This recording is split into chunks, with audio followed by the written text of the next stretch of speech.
ಮಹಿಳಾ ಆಯೋಗ ಇರೋದ್ರಿಂದ ಅವರ ತಾಯಿಯ ಸಾವಿನ ಬಗ್ಗೆ ಕೆಲವೊಂದು ಮಹಿಳಾ ಆರ್ಗನೈಸೇಷನ್ಸು ನನಗೆ ಕಂಪ್ಲೇಂಟ್ ಕೊಟ್ಟಿದ್ದಾರೆ. ಅಂದರೆ ನನಗೆ ಒಂದು ಲೆಟ್ರ್ ಕೊಟ್ಟಿದ್ದಾರೆ, ಮೇಡಮ್ ಇದು ತನಿಖೆ ಏನಾಯಿತು, ಇದು ಅಲ್ಲಿ ಒಂದು ಅವರ ತಾಯಿ ಇರುವಂಥ ಒಂದು ಜ್ಯೂರಿಸ್ಟಿಕ್ಷನಲ್ಲಿ ಉಳಿಮಾವು ಆ ಪೊಲೀಸ್ ಸ್ಟೇಷನಲ್ಲಿ ಮಹಿಳಾ ಆರ್ಗನೈಸೇಷನ್ಸು ಮತ್ತು ಅವ್ರ ಬ್ರದರು ಇಬ್ಬರೂ ಕಂಪ್ಲೇಂಟ್ ಕೊಟ್ಟಿದ್ದಾರೆ.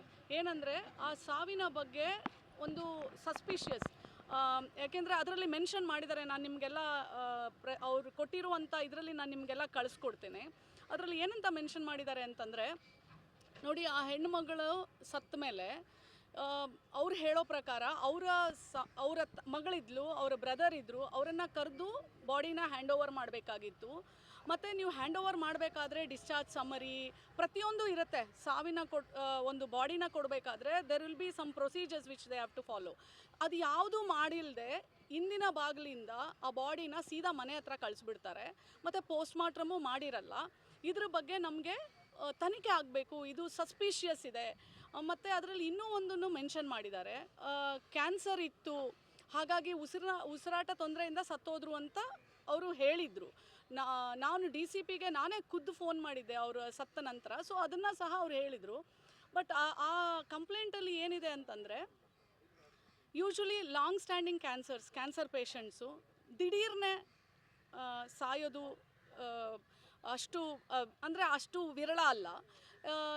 ಆದರೂ 2 ದಿನ ಅಂದರೆ ಸಾಯೋ 2 ದಿನದ ಹಿಂದೆಗಡೆ ಅವರು ನನ್ನ ಆಫೀಸ್ಗೆ ಬಂದಿದ್ದರು. ಯಾರೋ ಒಬ್ಬರನ್ನ ಕರ್ಕೊಂಡು ಬಂದಿದ್ದರು. ಮೇಡಮ್ ನೀವು ಇವರಿಗೆ ಸಹಾಯ ಮಾಡಬೇಕು ಅಂತೇಳಿ ಆ ಕೇಸ್ ಬಗ್ಗೆ ನನ್ನ ಹತ್ರನೇ ಒಂದು 3/4 ಅವರು ನನ್ನ ಆಫೀಸಲ್ಲೇ ಕೂತ್ಕೊಂಡು ಮಾತಾಡಿದ್ರು. ತುಂಬ ಲೇಟ್ ಆಗೋಗಿತ್ತು, 5:30-6 ಗಂಟೆ. ನನ್ನ ಕಾರ್ತನ ಬಂದರು, ನನ್ನ ಜೊತೆ ಮಾತಾಡಿದ್ರು. ಮತ್ತು ಅದಾದಮೇಲೆ ಅವ್ರ ಪಾಡಿಗೆ ಅವ್ರು ಹೋದರು, ನನ್ನ ಪಾಡಿಗೆ ನಾನು ಹೋದೆ. ಅದ್ರ ನೆಕ್ಸ್ಟ್ ಡೇ ನಂಗೆ ಎಲ್ಲರೂ ಹೇಳಿದ್ರು ಅವ್ರು ಸತ್ತೋಗ್ಬಿಟ್ರು ಅಂತ. ಸೊ ನನಗೂ ಒಂಥರ ಏನಪ್ಪ, ಜಸ್ಟ್ ನೋಡಿದ್ದು ಅಂದರೆ ಒಂದು ದಿನ ಹಿಂದೆ ನೋಡಿದ ಹೆಣ್ಮಗಳು ಸತ್ತೋಗ್ಬಿಟ್ರ ಅಂಥೇಳಿ ನಾನೇ ಖುದ್ದು DCP ಅವ್ರಿಗೆ ಫೋನ್ ಮಾಡಿದೆ. ಏನಾಯಿತು, ಹೇಗಾಯಿತು? ಅವ್ರಂದರು, ಮೇಡಮ್ ಈ ಥರ ಕ್ಯಾನ್ಸರ್ ಇತ್ತು ಅವ್ರಿಗೆ, ಉಸಿರಾಟ ತೊಂದರೆಯಿಂದ ತೀರೋದ್ರು ಅಂಥೇಳಿ. ಆಮೇಲೆ ನಾನು ಸುಮ್ಮನೆ ಆದೆ. ನನಗೆ ಕಂಪ್ಲೇಂಟ್ ಈಗ ಮಹಿಳಾ ಆಯೋಗಕ್ಕೆ ಕಂಪ್ಲೇಂಟ್ ಕೊಟ್ಟಿದ್ದಾರೆ, ಮೇಡಮ್ ಇದು ತನಿಖೆ ಎಲ್ಲಿ ತನಕ ಬಂದಿದೆ, ನೀವು ವಿಚಾರಿಸಬೇಕು ಅಂಥೇಳಿ. ಸೊ ಉಳಿಮಾವಿನಲ್ಲೂ ಸಹ ಇದು ಕಂಪ್ಲೇಂಟ್ ಆಲ್ರೆಡಿ ಅವರು ಮಹಿಳಾ ಹೋರಾಟ ಸಂಘದಿಂದ, ಅಂದರೆ ಜನವಾದಿ ಮಹಿಳಾ ಹೋರಾಟ ಆರ್ಗನೈಸೇಷನಿಂದ ಮತ್ತು ಅವರು ಬ್ರದರಿಂದ ಸಹ ನಾಗರಾಜನ್ ಅವರಿಂದ ಕಂಪ್ಲೇಂಟ್ ಆಗಿದೆ ಉಳಿಮಾವಿನಲ್ಲಿ. ಸೊ ನಾನು ಈಗ ಕಮಿಷನರ್ ಅವ್ರಿಗೆ ಬರೆದಿದ್ದೀನಿ. ನಾವು ಯೂಶ್ವಲಿ ನಮ್ದು ಯಾವುದೇ ಒಂದು ಕಂಪ್ಲೇಂಟ್ ಬಂದ್ರೂ ನಾವು ಕನ್ಸರ್ನ್ಡ್ ಅಥಾರಿಟಿಗೆ ಬರಿತೀವಿ, ಅದನ್ನು ಪರಿಶೀಲನೆ ಮಾಡಿ ಅದನ್ನು ತನಿಖೆ ಮಾಡಿ ನಮಗೆ ವರದಿ ಸಲ್ಲಿಸಿ ಅಂತ. ನಾನು ಅದನ್ನೇ ಮಾಡಿದ್ದೀನಿ. ನಾನು ಕಮಿಷನರ್ ಅವ್ರಿಗೆ ಆ ಕಂಪ್ಲೇಂಟ್ ಒಂದು ತಗೊಂಡು ಅದರ ಮೇಲಿಂದ ನಾನು ಕಮಿಷನರ್ ಅವ್ರಿಗೆ ಬರೆದಿದ್ದೀನಿ. ಅಲ್ಲ ನಾವು ಆ ಥರ ಕಮೆಂಟ್ ಮಾಡೋದು ಕಷ್ಟ ಅಲ್ಲ. ಅಲ್ಲ ಕರೆಕ್ಟ್, ನಾನು ನಿಮಗೆ ಹೇಳಿದ್ನಲ್ಲ, ನನಗೆ 2 ದಿನ ನಂತರ ಒಬ್ಬರು ಫೋನ್ ಮಾಡಿ ಇವ್ರು ಸತ್ತೋಗ್ಬಿಟ್ರು ಅಂದಾಗ, ಯಾರೇ ಆಗಲಿ, ಇವಾಗ ನಿಮ್ಮನ್ನು ನಾನು ಭೇಟಿ ಆಗಿರ್ತೀನಿ, ಜಸ್ಟ್ 1 or 2 ಡೇಸ್ ಆದಮೇಲೆ ನೀವು ಸತ್ತೋಗ್ಬಿಟ್ರೆ ಅಂದರೆ ಐ ಮೀನ್ ಟು ಸೇ ಒಂಥರ ಶಾಕ್ ಆಗುತ್ತಲ್ಲ. ಅದೇ ಥರ ನನಗೆ ಅನಿಸಿದ್ದಕ್ಕೆ ನಾನು DCP ಅವರಿಗೆ ನಾನೇ ಖುದ್ದು ಫೋನ್ ಮಾಡಿದೆ.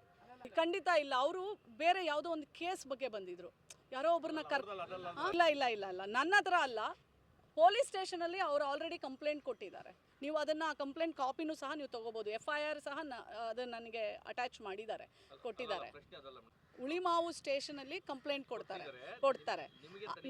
ನನಗೆ ಒಂದು ವಿಮೆನ್ ಪ್ರಗತಿ ಏನಾಗಿದೆ ಅಂಥೇಳಿ ನನಗೆ ಇವನ್ ನಾನು ಬೆಳಗಾಂಗೆ ಹೋದಾಗಲೂ ಸಹ ಒಬ್ಬರು ಮೀಡಿಯಾದವ್ರು ಕೇಳ್ತಾರೆ, ಮೇಡಮ್ ನೀವು ಕೇಳಬೇಕು ಒಂದು ಈ ಥರ ಒಂದು ಕಂಪ್ಲೇಂಟು ಆಗಿದೆ ಅಂತೇಳಿ. ಆಮೇಲೆ ನನಗೊಂದು ಕಂಪ್ಲೇಂಟು ಬರುತ್ತೆ ನನ್ನ ಆಯೋಗಕ್ಕೆ, ಮೇಡಮ್ ಇದು ಏನಾಗಿದೆ ನಮಗೆ ಆ ವರದಿ ಏನಾಗಿದೆ ಅಂತ ನೀವು ತಿಳಿಸಿ ಅಂಥೇಳಿ. ಅದಕ್ಕೆ ನಾನು ಕಮಿಷನರ್ ಅವ್ರಿಗೆ ಬರೆದಿದ್ದೀನಿ, ಆ FIR ಕಾಪಿ ಸಹ ಅಟ್ಯಾಚ್ ಮಾಡಿ ಇದರ ಕುರಿತು ಏನಾಗಿದೆ, ನೀವು ಇನ್ವೆಸ್ಟಿಗೇಷನ್ ಎಲ್ಲಿ ತನಕ ಮಾಡಿದ್ದೀರಾ. ಯಾವುದೇ ಒಂದು ಕೇಸ್ನ ಯಾರಾದರೂ ನೀವು ಕಂಪ್ಲೇಂಟ್ ಕೊಟ್ಟಾಗ FIR ಆದಾಗ ಅಲ್ಲಿನ ಪೊಲೀಸ್ ಇಲಾಖೆ, ಆ ಪೊಲೀಸ್ ಸಿಬ್ಬಂದಿಗಳು ಯಾರಿದ್ದಾರೆ ಅದನ್ನು ಇನ್ವೆಸ್ಟಿಗೇಷನ್ ಮಾಡಬೇಕಾಗತ್ತೆ. ಸೊ ಅದ್ರದ್ದು ತನಿಖೆನ ನಾನು ಕೇಳಿದ್ದೀನಿ, ಅವ್ರು ಕೊಟ್ಟಿರೋ ಕಂಪ್ಲೇಂಟ್ ಮೇಲೆ ನಾನು ಕೇಳಿದ್ದೀನಿ. ಯಾಕಂದರೆ ನನ್ನ ಕಂಪ್ಲೇಂಟ್ ಇದೆ. ಯಾವ ಥರ ಇದೆ ಅಂದರೆ ನಾನು ನಿಮಗೆ ಕಳಿಸ್ಕೊಡ್ತೇನೆ ಆ ಕಾಪಿನ. ಅಂದರೆ ನಾನು ನಿಮ್ಗೆ ಎಕ್ಸ್ಪ್ಲೈನ್ ಮಾಡಿದ್ದೀನಿ. ಈಗ ಇದಕ್ಕೆ ಮುಂಚೆ ನಿಮ್ಗೆ ಹೇಳಿದೆ, ಯಾವುದಾದ್ರೂ ಒಂದು ಸಾವು ಆದಾಗ ಹೇಗೆ ನಿಮಗೆ ಕೊಡ್ತಾರೆ, ಸೊ ಅವರು ಕೊಟ್ಟಿದ್ದಾರೆ, ಹಿಂದೆ ಬಾಗಿಲಿಂದ ಬಾಡಿನ ಕಳಿಸ್ಕೊಡ್ತಾರೆ. ನನಗೆ ಡೌಟ್ ಅಲ್ಲ, ನನ್ನ